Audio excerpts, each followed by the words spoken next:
सरकार हमेशा सौतेला व्यवहार कर रही है हम लोगों के साथ, और हम लोग पैरवी बराबर लगातार करते करते थक गए। लेकिन अब हम लोग आंदोलन निकालेंगे, आंदोलन पर उतारू हो गए हैं। अगर सरकार बात से नहीं मानेगी तो हम लोग हमला करेंगे। और क्या देंगे तो वो हमको मजबूरन आंदोलन, बहुत बड़ा आंदोलन हम करने वाले हैं। इसलिए जो भी घटना होती जा रही है उस मुद्दे पे सरकार कोई रिएक्शन नहीं ले रही है और हमारी बातों को नहीं सुन रही है। अपने हक और अधिकार की मांग को लेकर आदिवासी समाज के लोगों ने भरी हुंकार। इस देश के निर्माण की अहम भूमिका निभाने वाले जौहर कोल आदिवासी अपनी जमीन और हक अधिकार पाने के लिए दर दर की ठोकरें खाने को मजबूर हैं। उन्हें हर क्षेत्र में निराशा मिल रही है। दर दर की ठोकरें खाने के बाद इनकी हक अधिकार नहीं मिल पा रहा है, तो अब यह समाज एक बड़े आंदोलन की तरफ तेजी से बढ़ रहा है। बताते कि बुधवार को प्रयागराज जिले के करछना तहसील क्षेत्र में कोल समाज के हजारों की तादाद में लोगों ने इकट्ठे होकर विश्व आदिवासी दिवस मनाते हुए आदिवासी समाज को अनुसूचित जनजाति का दर्जा देने के लिए आधिकारिक रैली निकाली।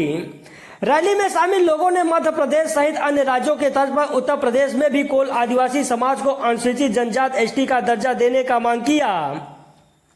मुख्य अतिथि हंसराज कोल राजीव चंदेल ने कहा कि उत्तर प्रदेश में 24 लाख से ज्यादा कोल समाज की आबादी है। विशेषकर पूर्वांचल के चंदौली, सोनभद्र, मिर्जापुर, प्रयागराज, कौशाम्बी एवं बुंदेलखंड, चित्रकूट, बांदा जैसे जिले में कोल समाज की आबादी सबसे ज्यादा है।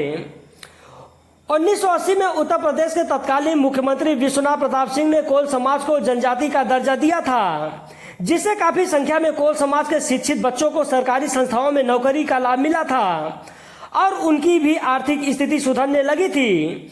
लेकिन बाद की सरकारों ने कोल समाज के जनजाति का दर्जा हटा दिया। इसके बाद जनजाति का दर्जा दिए जाने के लिए उत्तर प्रदेश सरकार की ओर से 21 वर्ष पहले 2002 में केंद्र सरकार को पत्र लिखा गया था। सरकार द्वारा भेजी गई इस सूची में 10 जातियों को केंद्र सरकार ने अनुसूचित जनजाति का दर्जा दिया, लेकिन कोल जाति को जनजाति का दर्जा देने से वंचित कर रखा। 2013 में एक बार फिर यूपी सरकार ने कोल आदिवासी की सामाजिक और आर्थिक स्थिति को देखते हुए विस्तृत अध्ययन कराया, जिसमें कोल समाज को अनुसूचित जनजाति का दर्जा दिए जाने का पर्याप्त आधार और साक्ष्य मिले। इसी अध्ययन रिपोर्ट के आधार पर राज्य सरकार ने वर्ष 2014 में पुनः केंद्र सरकार को पत्र लिखकर कोल समाज को जनजाति का दर्जा दिए जाने की मांग किया। बावजूद इसके कोल आदिवासी समाज को अब तक जनजाति एसटी का दर्जा प्राप्त नहीं हो पाया। यही कारण है कि उत्तर प्रदेश में कोल समाज के लोग अत्यधिक पिछड़े हुए हैं। अनुसूचित जनजाति का दर्जा न मिलने से सरकारी विभाग में आरक्षित सीटों पर कोल समाज की पहुंच से काफी दूर है और इनके बच्चे बेरोजगारी का दंश झेल। हजारों की तादाद में कुशगढ़ में बैठक कर प्रदेश सरकार से मांग किया कि उन्हें अनुसूचित जनजाति का दर्जा दिया जाए, जिससे अत्यधिक पिछड़े गरीब भूमिहीन संवैधानिक अधिकारों के वंचित कोल समाज को गरिमापूर्ण जीवन जीने का अवसर उपलब्ध हो सके। रैली में शामिल प्रवक्ता डॉक्टर अरविंद सिंह ने कहा कि अगर सरकार 15 नवंबर तक उनकी मांग पूरी नहीं करती है तो बड़ी तादाद में कोल समाज इकट्ठे होकर पैदल यात्रा करते हुए लखनऊ में धरना करेंगे। कि हमारे उत्तर प्रदेश में कोल जाति को जनजाति दर्जा नहीं मिला है। हम सरकार से अपील करेंगे कि वो हमको जनजाति का दर्जा दें। बहुत से पढ़े लिखे बच्चे घूम रहे हैं, बहुत से बेरोजगार हैं, बहुत से महामारी है, हमारे बच्चे भटक रहे हैं। तो हम सरकार से यही अपील करना चाहते हैं आपके जरिए कि सरकार हम लोगों की बात सुने, आदिवासी खास तौर आदिवासी समाज की।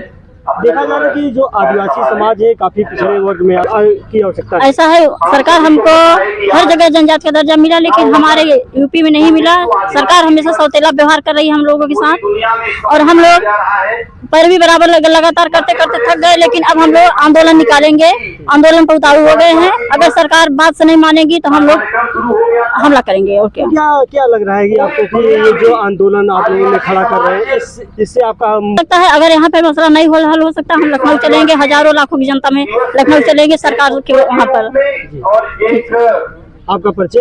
मंजू राज, आदिवासी भारतीय किसान यूनियन महिला के भारतीय किसान यूनियन भानु के महिला मंडल अध्यक्ष हैं और बिरसा मुंडा नारी शक्ति। कि आदिवासी समाज को जो जात का दर्जा नहीं दिया जा रहा है, तो हम सरकार से ये निवेदन लगातार करते आ रहे हैं कि हमारे समाज को भी जनजाति का दर्जा दिया जाए। अगर नहीं देंगे तो वो हमको मजबूरन आंदोलन, बहुत बड़ा आंदोलन हम करने वाले हैं। इसलिए जो भी घटना होती जा रही है उस मुद्दे पे सरकार कोई रिएक्शन नहीं ले रही है और हमारी बातों को नहीं सुन रही है। लेकिन जो सरकार परिवर्तित हो रही है, नहीं, ये हकीकत में परिवर्तन नहीं हो रही है। खाली सरकार ये दिखावा कर रही है। जब कोई भी मुद्दे पे काम नहीं कर रही है तो इसके लिए हम रिएक्शन बहुत बड़ा लेने वाले हैं। यानी जो सरकार की आदिवासी समाज को लेकर मुहिम है वो कहीं न कहीं ये दिखावा ही हाँ, ये दिखावा कर रहे हैं और कोई भी मुद्दे पे बात नहीं कर रहे हैं और पब्लिक को भटका रहे हैं ये। और मुद्दे वाली बात जब आती है तो कोई ना कोई बहाना बना के टाल देते हैं। हम लोग कई साल से ये जनजात के लिए हम लोग बोल रहे हैं, ये कोई सुनवाई नहीं कर रहे हैं। इसलिए हम इनसे निवेदन करते हैं कि हमारी ये जनजात का दर्जा दिया जाए। नहीं, हम लखनऊ में बहुत बड़ा आंदोलन करने वाले हैं। तो आपको क्या लगता है कि जो आप लोगों ने नहीं देंगे तो उसके लिए भी हम लोग रास्ता निकाल लिए हैं, बहुत बड़ा आंदोलन निकाले हैं। वो देंगे क्यों नहीं, हम अभी मांग रहे हैं। अगर नहीं देंगे तो उसके लिए भी हम कोई ना तो कोई रास्ता निकाल ही लेंगे। आपका परिचय? मेरा नाम मधु, आदिवासी भारतीय किसान यूनियन के मैं जिला अध्यक्ष।